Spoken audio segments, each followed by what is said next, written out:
Good afternoon, and thanks for joining us for today's webinar, Employee Training and Development, How to Measure Effectiveness and Impact. My name is Jessica. I'm on the marketing team with BizLibrary, and I'll be the host for today's session. Before we get started, I want to go through just a couple of housekeeping items. First, what you should see on your screen. On the left-hand side of the screen, this is the webinar viewer, so this is where you'll see the content that we're sharing with you today. On the right-hand side of the screen, this is the control panel. So this is where you can join the audio portion of today's webinar, and you can also communicate with us through the question box. The default mode for the control panel is for it to collapse. If you want to open it back up, simply click the orange box with the white arrow on it, and it'll expand for you. All of today's attendees are in listen-only mode. You can join the audio portion of today's webinar either through the teleconference line. You can also listen through your speakers. If you're going to listen through your speakers, I recommend either using a pair of headphones or a headset to get the best audio quality. We like to keep things pretty informal, so if you have any questions or discussion points, feel free to send them over through the question box that's located within the control panel. I like to weave the questions in as it relates to what we're discussing in the webinar, and then I'll also leave some time at the end for Q&A. I am recording this session today, so I'll make a link to the webinar recording as well as the slides and follow-up information available on our blog after today's session. So that's bizlibrary.com/bizblog.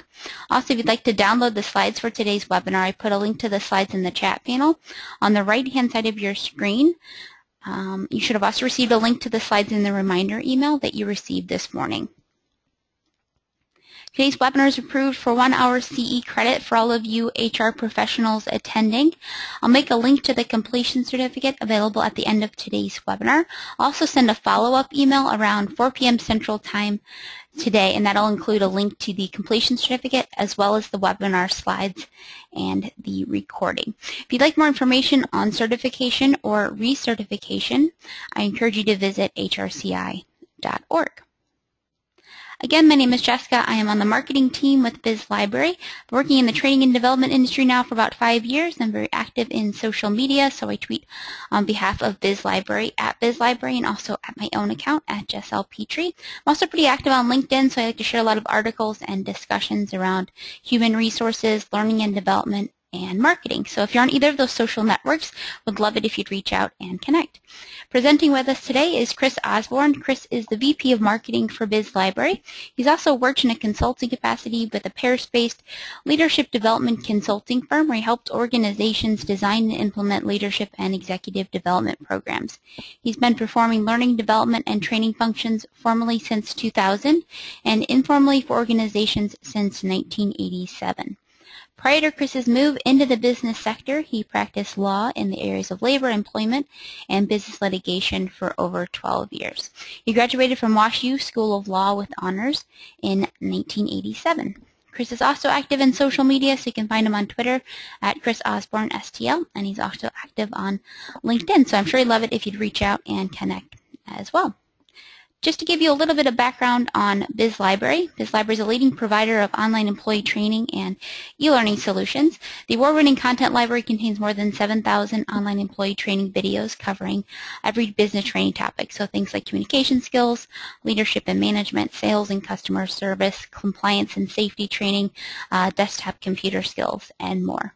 Additionally, BizLibrary's LMS and social learning technology platform help HR and training leaders improve and manage employee learning. All right, so enough about us. A quick poll question for today. So you should see the poll pop up on your screen in just a minute. So how do you currently measure your training program and efforts? Is it A, don't worry, be happy, smile sheets all the way, B, completion, hey, at least they did something, C, you make an effort to track behavior changes, D, data-driven, the more information and analysis, the better, or E, something else? Hi, Jessica. How you doing? Hey, Chris, I'm great. How are you? Good. Good. I got a note in chat that somebody was having some audio issues, and it's always weird to talk about audio issues because if they're having audio issues, if we tell them a resolution, it seems counterproductive. But if you are having audio issues and can hear me, you might try dialing in on the phone line. I use that method, and it usually works very well. So, yeah, this is This is one of my favorite webinars, by the way. I don't always tend to be real data-driven, but the thing about measuring training impact and training results is I think we sometimes approach it as if this is really all about data and numbers, and the data tells us a story. And if we think about this as finding a story or finding sort of the truth behind our efforts, it turns it into a little different type of an inquiry. It's something that's more appealing to me anyway. That's one way to look at it. Wow, Chris, that was very philosophical of you. No, I'm just kidding. The storytelling, the truth of the journey to measure training and development. Okay, so I know what direction we're going. I'm just kidding. Alrighty then. You had a little dose of sass for lunch, didn't you? Okay. With a side of sarcasm. I'm just kidding, Chris. I don't mean to get in trouble. I know. It's fun. It's fun. That's okay. That's part of the fun of doing these webinars. And actually, as you guys, we have a fair number of folks here that are saying something else too. I mean, we certainly don't have a corner on the market of what's going on here. So those of you that are answering something else, let us know what you're doing. I'd love to know. Yeah, so it looks like we've got good percentage of participation so far. So I'm going to go ahead and close it out and share the results with everyone. So it looks like we've got 40% said completion, at least they did something. 22% said data-driven. The more information and analysis, the better. We are in the big data age after all, right? So 14% said we make an effort to track behavior changes. 12% said don't worry, be happy, smile, sheets out of the way, and then 12% said something else. Yeah, again, this is not, doesn't surprise me, although I have to say that the data-driven, more information analysis, the better. That certainly doesn't track with the research published by the Kirkpatrick and the Phillips Institutes. They say that a much smaller percentage of organizations more broadly are actually doing that. So it tells me that we've got sort of a best practices slice of organizations with us today, which is really great. So those of you that are doing the data-driven analysis, I would really love to get your impression of some of what we're going to talk about today and see if we're giving you maybe some new ideas and a different way of looking at some things. So I would love to get some feedback from you as we dive into this. Yeah, so there are 3 high-level takeaways that you will learn in today's webinar. So Chris, I'm going to pass the ball over to you. You can run us through those and we'll keep going. All right. Well, let's make sure that I'm showing the correct screen. And hopefully on my monitor here it says that you do see actually the title slide, which is not what I wanted. So let me go through all of the things Jessica's already done, and I apologize. And there we go. All right. I haven't done that in a while.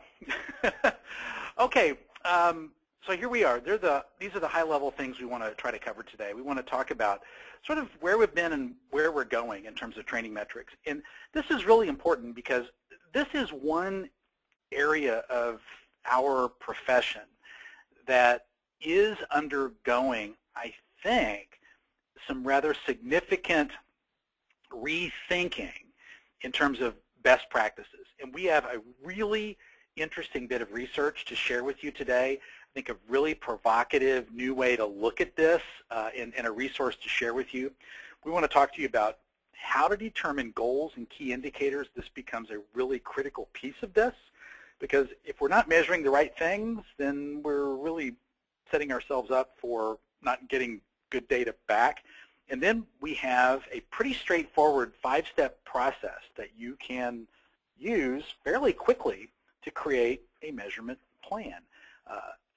The hope is that this is tangible and achievable for everybody. So those of you that are using data, this would be a great kind of checklist. So are we doing these things? Or, you know, to the extent that we are, can we improve them? If we're not doing these things, which steps can we add or which steps can we improve? The organization, formerly known as ASTD, which is now known as AATD, recently published their State of the Industry report. And before I dive into the numbers, Jessica put together this really great infographic. There's some interesting things in here, but I have to confess to being a little disappointed when I saw the report. ATD boasts a membership that's a lot more than 340 organizations, but that's all the number of organizations that participated in the survey. So I think we have to kind of step back a little bit and sort of think that, kind of take this a little bit at face value and recognize that this is not truly a state of the industry. This is the state of a small slice of the ATD membership. Jessica and the rest of the marketing team here at BizLibrary are currently planning a different survey, which we're planning to get out here pretty quickly. We're going to actually get out in the market and talk to people that actually participate in training, employees, to find out what they think and what they do and get a handle on their behaviors, which I think will be really interesting. I'm very excited about this project, so looking forward to getting that survey out there. So stay tuned. We'll be getting those links out. But anyway, the state of the industry, top 3 content areas: mandatory compliance, manager, supervisory training, profession. Just some interesting data here. But one of the things that really jumped out at me is on the right-hand side here, we see a compression of the amount of money being spent in that mid-sized band and the really large band. There used to be a difference, rather, not a huge difference, but a difference between the mid-size and the real enterprise size organizations, and now it's the same. And then smaller organizations continue to spend significantly more per employee to train their people. So it's anyway, there's some information here that's worth taking a look at. I just would caution you to take this with a little bit of a grain of salt and just sort of use this as a comparison. Don't get too caught up in this, but kind of an interesting bit of information. The one thing that I think tells me that a lot of this is skewed very, very much towards a slice of organizations that are heavily dependent on instructor-led training is that statistic right above the icon with the people. 38% of the participants delivered training, or 38% of the training was delivered using technology, and that is not consistent with our experience with our clients right now. So anyway, kind of an interesting thing. So key performance indicators and benchmarking, this is really a big piece of this. And I don't think, one of the issues that I used to run into when I was doing consulting work, when we go in and talk to people about leadership development programs or high potential programs or whatever else we were going to work with people on, there was this sort of, deer in the headlights, oh my gosh, how are we going to figure out what's worked and what hasn't worked? It was this kind of fear of trying to get our hands around measuring the success of programs. And I want to caution you about this, and I hope calm you a little bit and suggest that you're already probably doing a very good job of measuring success across your organization, and probably doing a really good job of measuring success across broad cross-sections and across departments and across teams in your organization. So how are you currently measuring success? What are you currently doing? What are the key performance indicators for success in client services, in quality, in your for your development team, for human resources, for recruiting, for training and development? What is it you're currently doing? It's those key performance indicators and those benchmark levels of performance that you should use as a starting point for measuring the impact of your planned and ongoing training and development programs. Because if you step back and think, just step back strategically for just a second, if you are effectively measuring the success of your organization now, you've already established what the key predictive indicators are, and the key indicators are for success, you don't need to create or dream up some sort of exotic metrics or measurements to evaluate the impact of your training and development program. As a learning and development professional, I know intuitively, I know and I believe, to the bottom of my heart, that if the professionals in my organization, if my employees communicate better, perform at a higher level, that the organization as a whole will perform at a higher level. If the organization performs at a higher level, our organizational key performance indicators will show that. So don't worry about creating new metrics. What you have to sort out is the impact on your current performance and the improvement of your training initiatives. Use your current KPIs and benchmarks to do it. That's the first piece of this. Again, use your current measurements. All right, so where have we been in terms of measurement and business? And it's stunning, but really the power of analytics to drive the improvement of business and business process really emerged in thought leadership towards the end of World War II, and Edward Deming in 1951 really was the foremost thought leader in this space, and a lot of his work led to the reindustrialization of Japan and post-war modernization of their economy. And there's still a prize. I mean, the most coveted business prize in Japan is referred to as the Deming Award.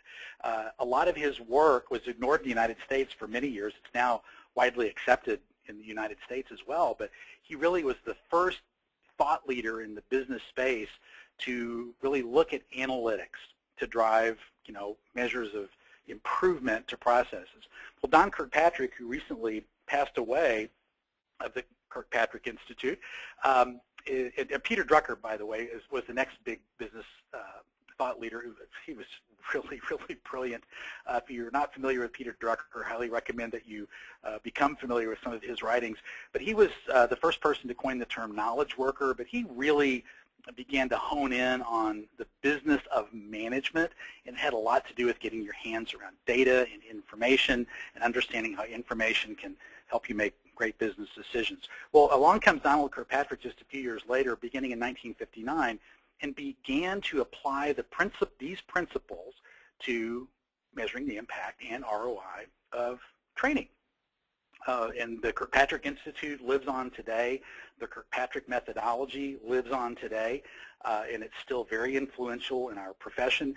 And then in 1970, Jack Phillips added to the Kirkpatrick model and has built on it. And Mr. Phillips and the work that he's doing continues to be highly influential in this space. And this is the current Kirkpatrick and Phillips model, with the first four levels being the Kirkpatrick and the fifth level being Mr. Phillips' contribution to this. So level one is just the reaction. So these are what Jessica referred to as the smile sheets, the participant reaction to training programs, training classes, training events when they happen. Level two is, again, the participants' perception of whether they learned anything, did they acquire any useful knowledge, skills. Level three is whether they're able to apply what they've learned on the job. A lot of organizations do a reasonably good job with 1 and 2. Many organizations are able to do a reasonable job with level 3. It's at levels 4 and 5 where organizations kind of fall flat for a whole range of reasons. But this is really the prevailing model floating around out there.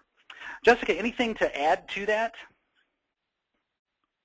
No, Chris, I'm just talking with some of the attendees today on some of the research from ATD and the benchmarks. So I put a note in the chat if you wanted more on that, but you can also download the report. So go ahead, keep going, Chris. I'm sorry that I don't have anything to add right now because I was talking to people on the side. All right. I just saw the chat and the questions going. I wasn't sure if there was anything in there.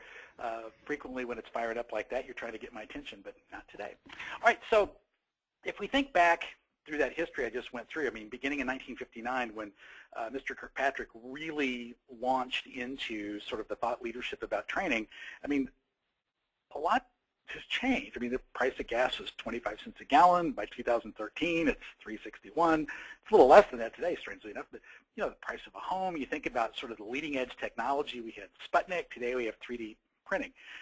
I mean, and again, I don't want to imply that I'm not supportive of the basic framework of attempting to get at business results and trying to understand, you know, sort of the bottom line benefit of what we're doing at training. And I don't want to imply that I don't think there's real value in the Kirkpatrick Phillips methodology. In fact, I think there is significant value in that particular model. What I'm suggesting, however, is things have changed.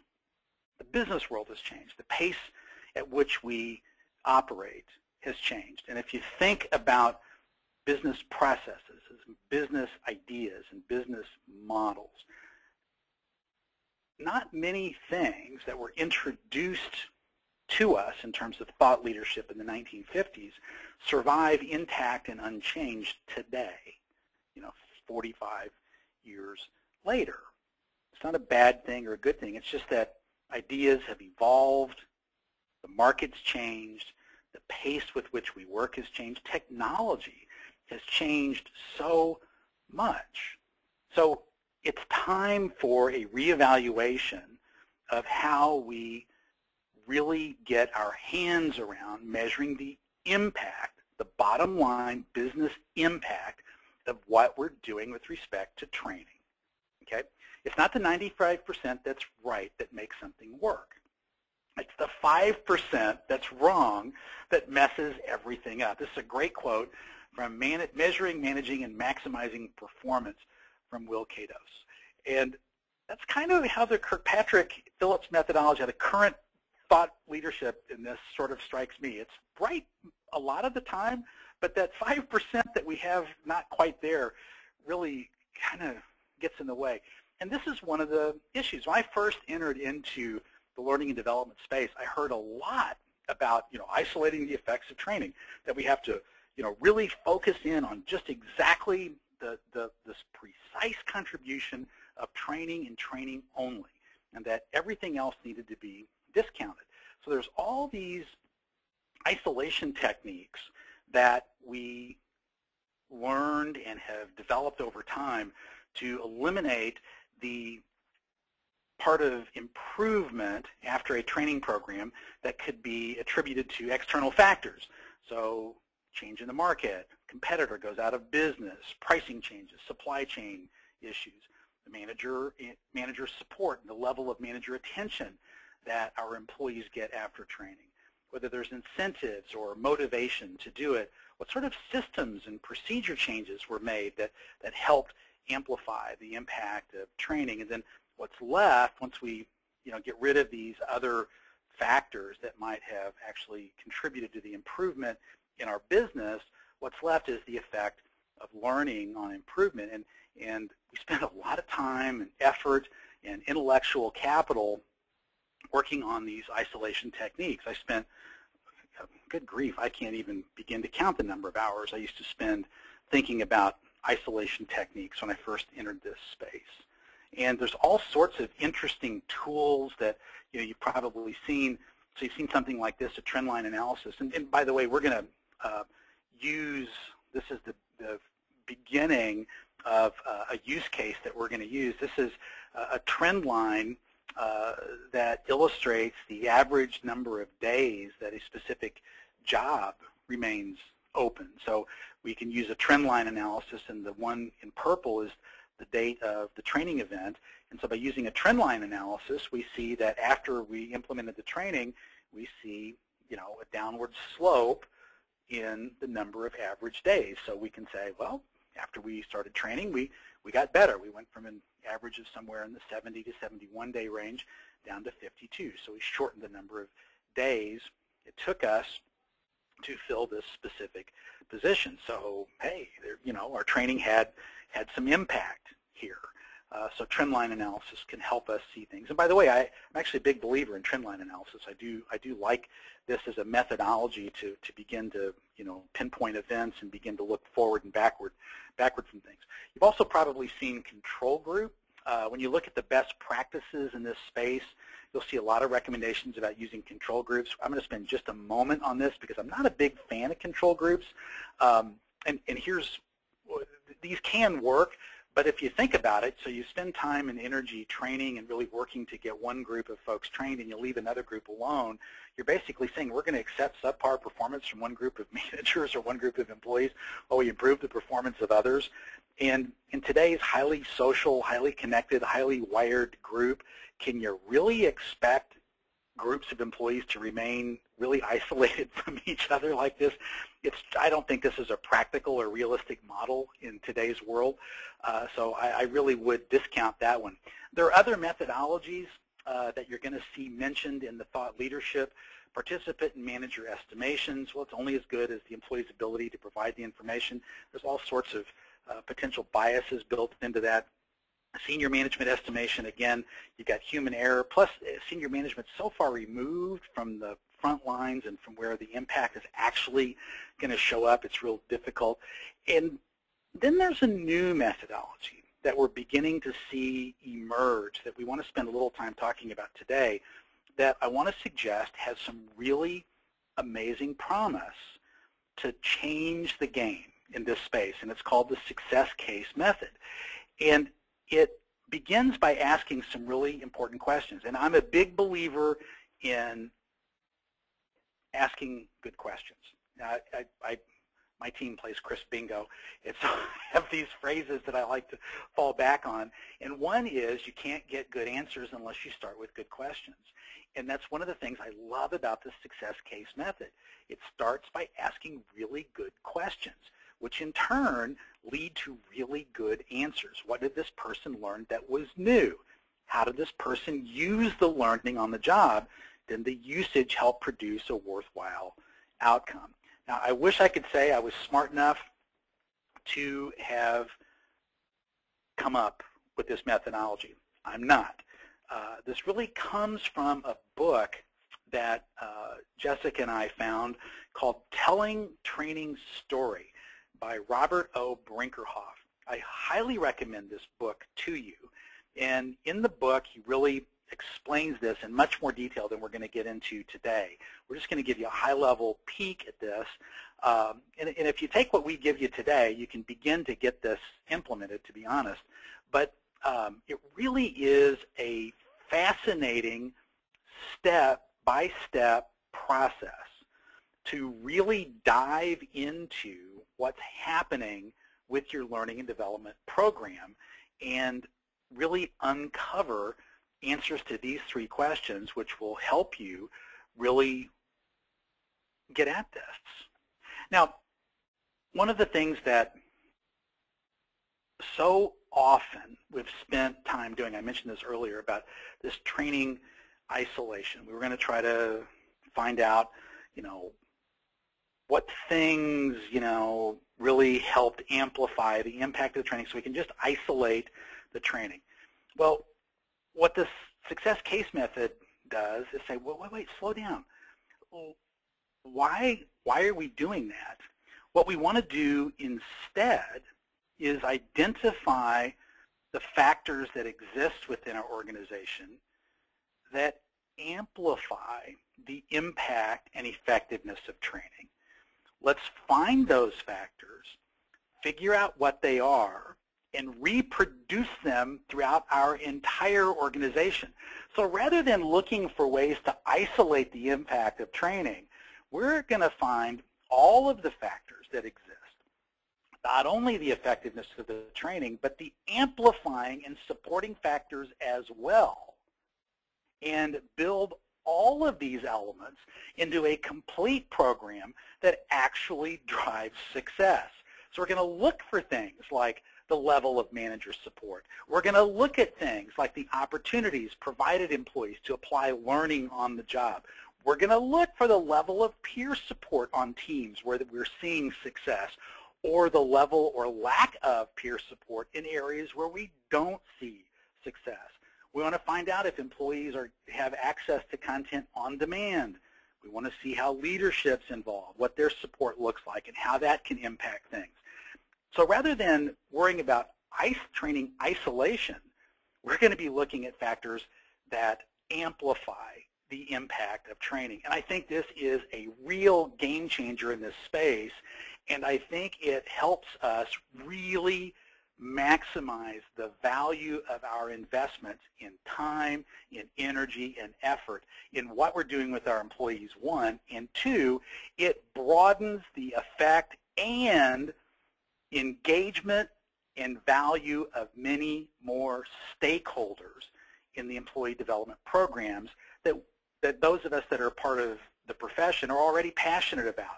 We have ways to show them how they can participate and help and have an impact. Okay, so here are the 5 steps. We said we've got a 5-step process. We have 5 steps to create a measurement and evaluation plan.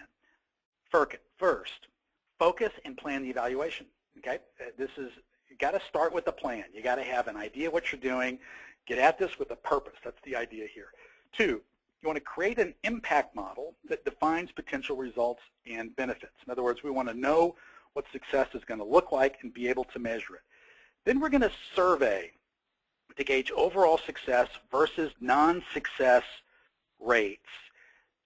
4th, we want to select success and non-success instances to interview them, understand them, talk to them, look at the factors that are present in the success situations and compare those factors to the non-success instances. And guess what? Those factors that are present in the successful situations, we want to add those to the non-success circumstances like manager support, peer support.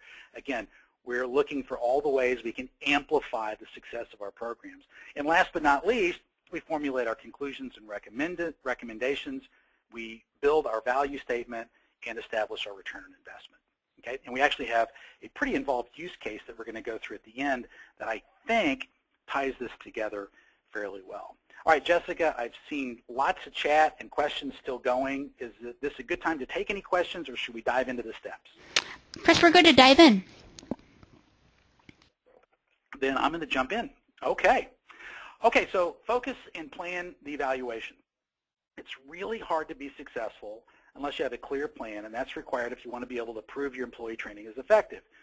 At its core, your plan should cover 4 baseline things. First, we want to identify the performance areas we want to focus on. All right, now I spent a lot of my professional adult life in this area, and I started doing needs analysis. What do we need? Go talk to the managers. What do they need? Go talk to the employees. What do they need? Frequently, what the managers and employees think they need isn't connected to the performance areas that are really critical to organizational success. Don't focus on a needs analysis. Do a performance analysis. What's the current level of performance of the organization, of the team, of the employee? What's the desired level of performance of the organization, of the team, of the employee? The gap between the current level of performance and the desired level of performance will identify for you those areas that you need to focus on for development. Focus on performance. That'll give you a laser-like focus on the critical topic areas and the subject matter areas for your training program. Engage all of the key stakeholders that are involved in this, beginning with senior leadership. Definitely engage your managers and supervisors. Again, not so much in a needs analysis, but in a performance analysis. But you really have to get your managers involved. They ultimately hold the keys to the kingdom to make this work. So get your managers involved early on. Clarify and define success for everybody and establish the data points. And you'll hear me say this a lot.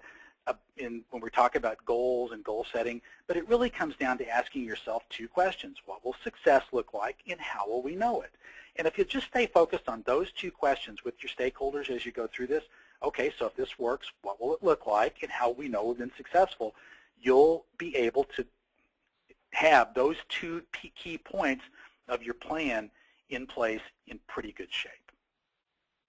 So this is an example of a type of development plan that may emerge from this sort of planning. So the skill, the capability that we're trying to focus on for this specific manager, these teams of managers, is leading meetings. We've got meetings that meander, that nothing happens.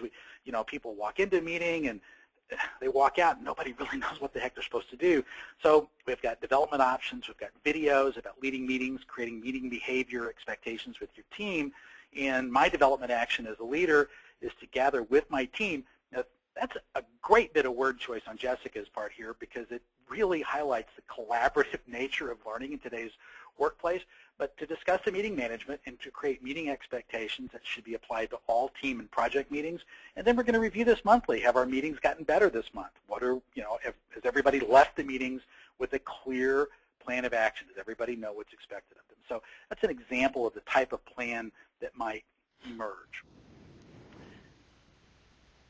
Jessica, did you need to jump in there? Yeah, and Chris, just to add to that, so this is, we know the importance of pre and post training. So training transfer, Barbara Carnes has a lot of research on that. So what we want to add to this, so this could be the participant could fill this out, it could be in support with their manager, but we want to add, for example, we're reviewing it monthly, so what are we measuring? So are we going to survey our employees on the effectiveness of the meetings?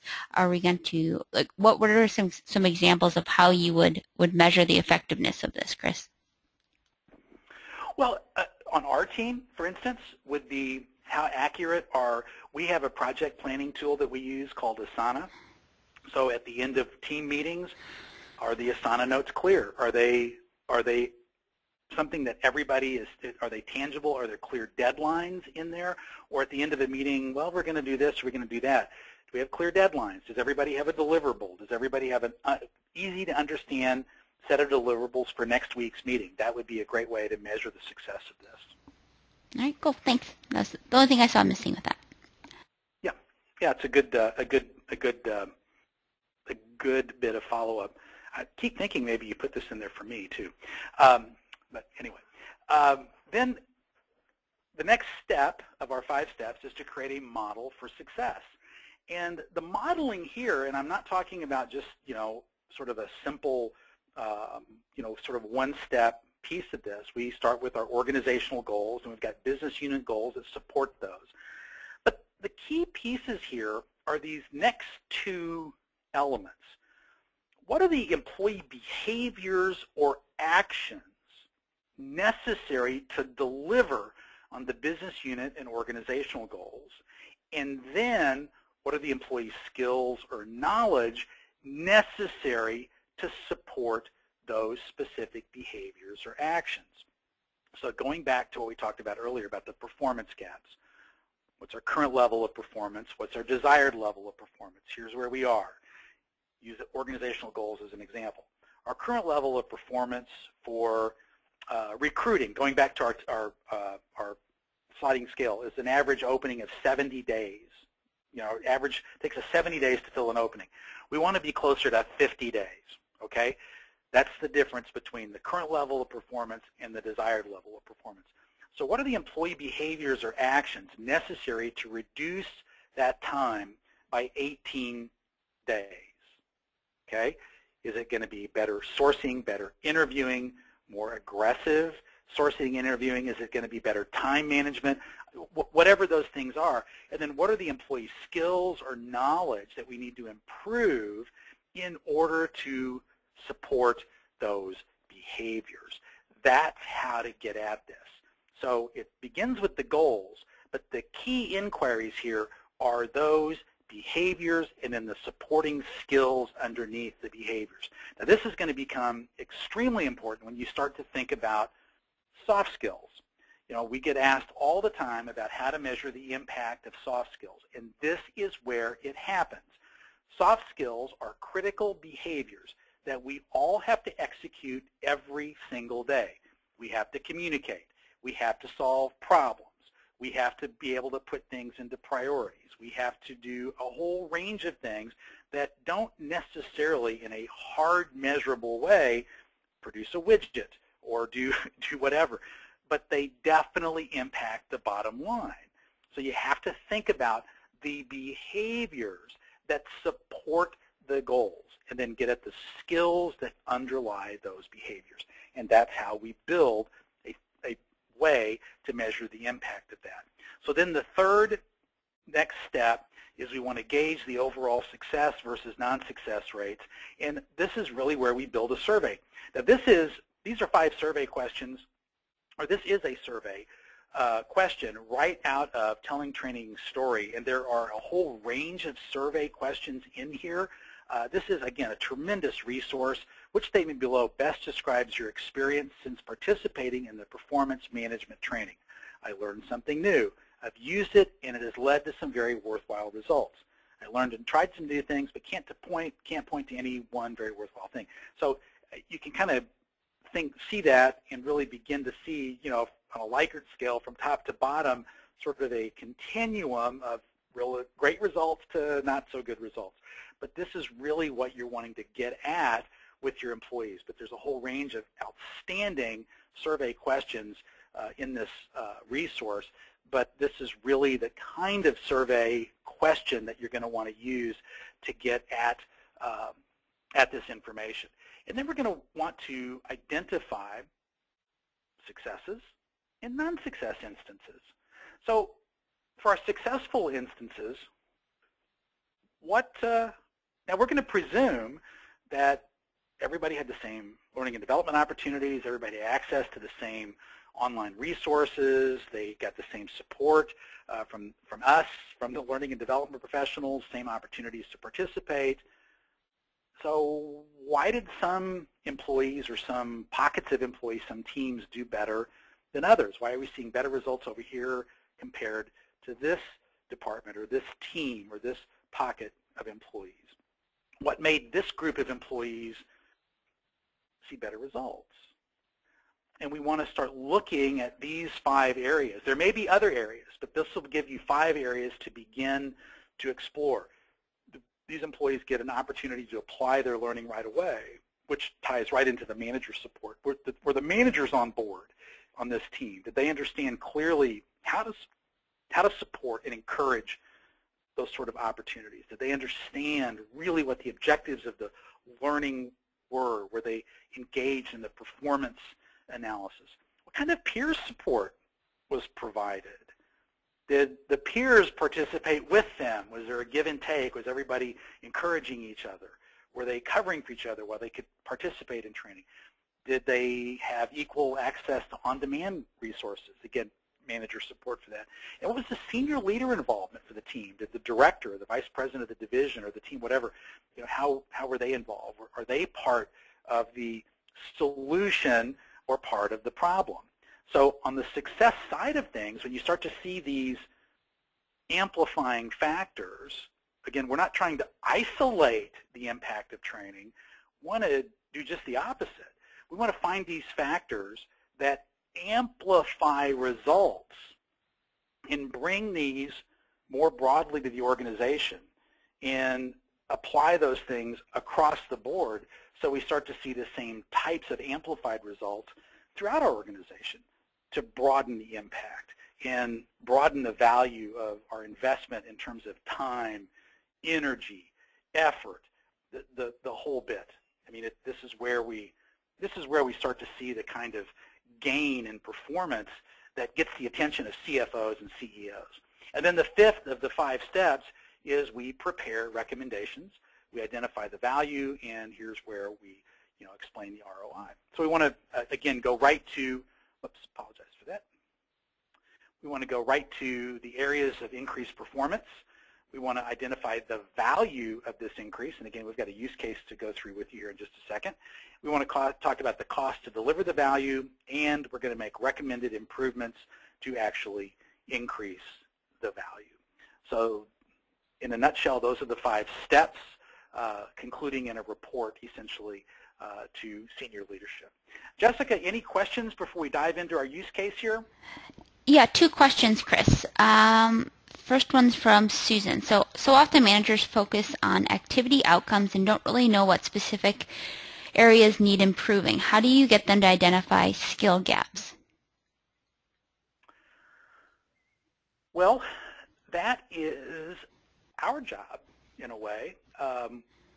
That's our training. That's our expertise. It wouldn't necessarily be our manager's job to do that. But this is where getting our stakeholders involved. First, if you've got the manager asking those questions, that's awesome. If you've got your managers talking to you at that level, you have won a fantastic win. That is a great win. So if you've got your managers that engage with you, pat yourself on the back, that's super.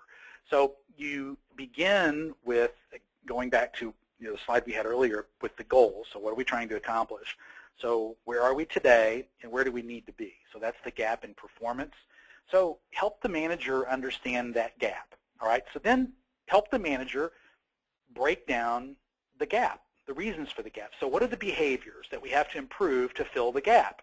What is it that your key employees do that are performing at a high level? What does your whole team need to do better? And so they're probably going to be able to identify for you 3 or 4 behaviors that need to improve. If it's in HR, maybe, recruiting, maybe it's, well, they need to source better. They're not very effective at using social media. Their phone skills aren't particularly good. They don't screen candidates very well. So now you've identified some key behaviors, and now you can help identify for the manager, okay, super. So now we've identified some behaviors we need to improve. Here are some skills that I think will really help support those behaviors. So the training that we're going to focus on will be in these 3 areas. I think that's the linkage, and that's how you get those stakeholders involved. Your managers, I don't know that it would be, some managers may be able to identify that, but if they can identify for you the behaviors, you can help them link the behaviors to the skills. I don't know if that was a fair answer to the question, but that's how I would approach it. Yeah, good question. Good answer as well. So I have an ad from John and then one more question from Ryan. So John's been talking about when you introduced the success case method, Chris, John said that basically what they do at the organization is called skills transfer coaching. So he said this is just a comment that I think people will find interesting. So he said this is where a skills transfer coaches would be. It's sort of peer and sort of manager support. Coaches are subject matter versant, but not subject matter experts. They help learners maintain their intrinsic motivation and hold them accountable for the student's articulated goal. One of the questions the coach asks is, how is this new, and how would you advise other students to apply what you learned? So seem pretty similar, so I definitely will look that up. But thanks for that ad, John. And then that leads us to the next question from Ryan. So Ryan asks, this is kind of a difficult one. It's almost the chicken and the egg. So how does performance directly correlate with engagement? Chicken, no, or egg. You're right. That kind of is a bit of a chicken and egg question. And wow, that is a really hard question. And Jessica, in a way, you're kind of right. The two are really difficult to separate sometimes. But as a practical matter, when we have really a poor performance on a team, and I can speak from personal experience on this, you will almost always find low levels of engagement. So, step back for a second. So performance, you can improve in the short term in small bursts.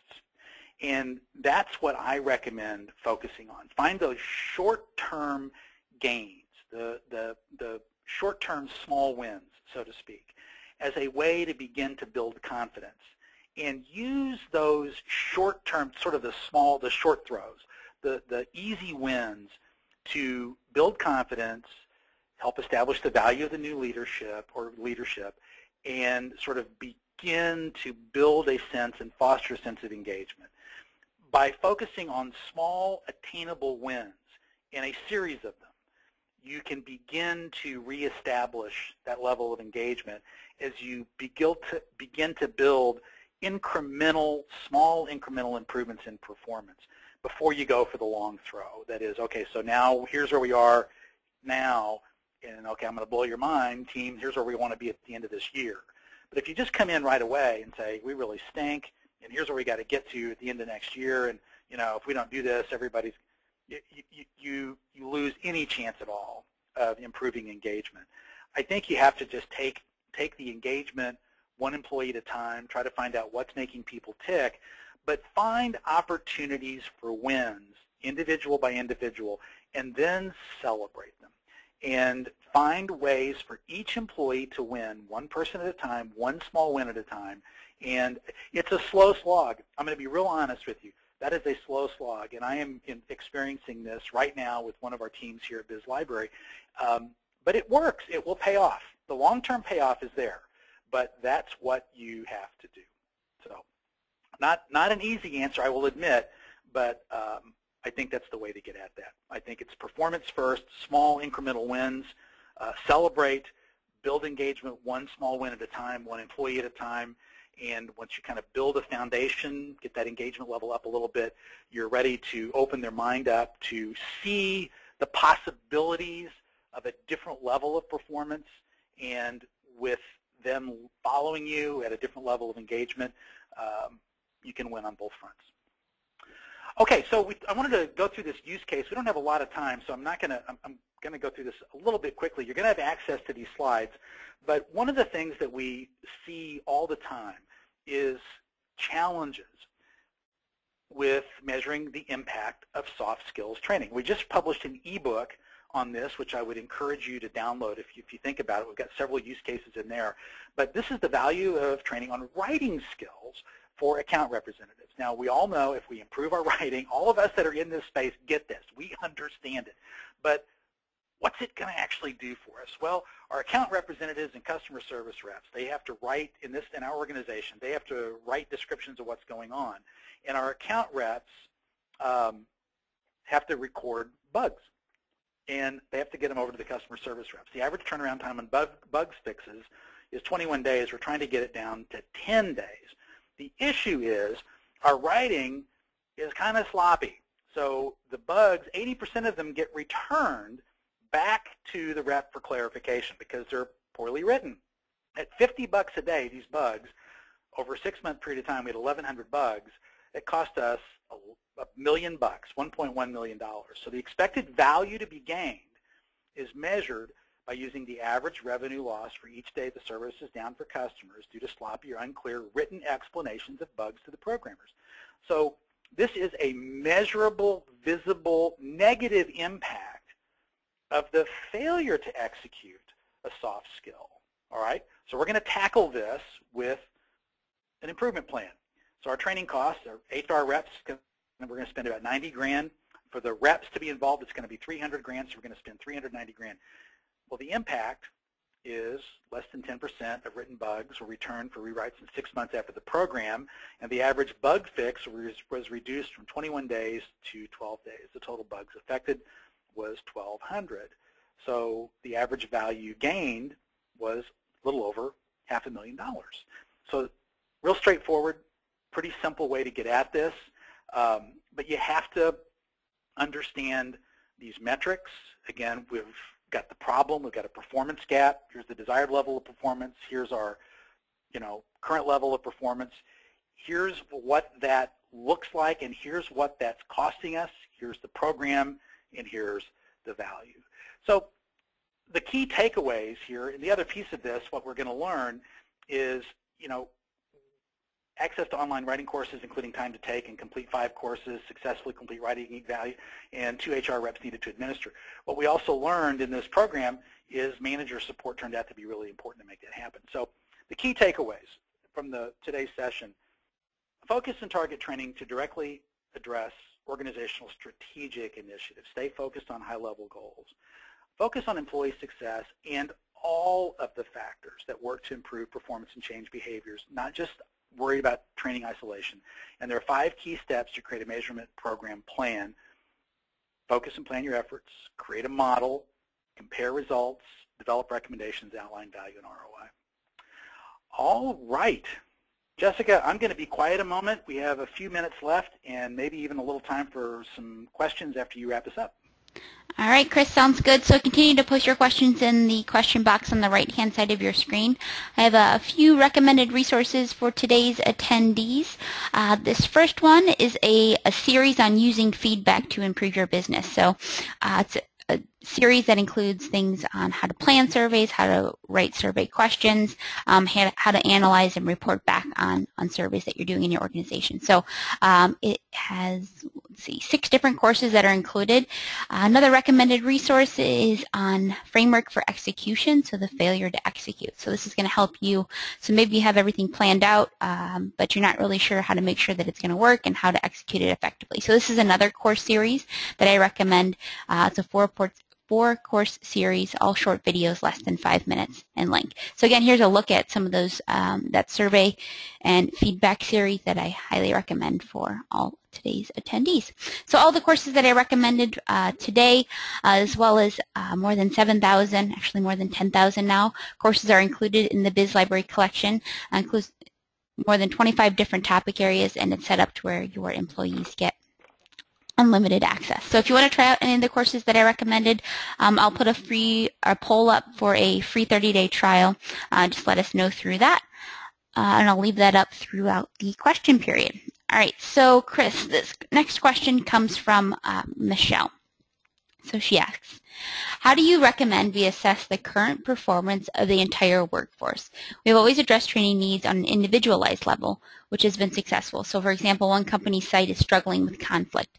We build conflict management. We build a conflict management development plan, but we have over 40 locations and we're looking to streamline the process and advance our company-wide training plan. No longer focusing on small fires here. Please advise. Sorry, I didn't do very well at reading that, so I'm sorry about that. No, the question's real clear, I think. Okay. Michelle, you've got you've got a bear of a problem there. And it's difficult to streamline getting this right. So you got 40 locations. So it's going to be really challenging to get out there and do a quote-unquote needs analysis of 40 locations. And what you're going to get is 40 different location managers going, we need this and we need that and we need this and we need that.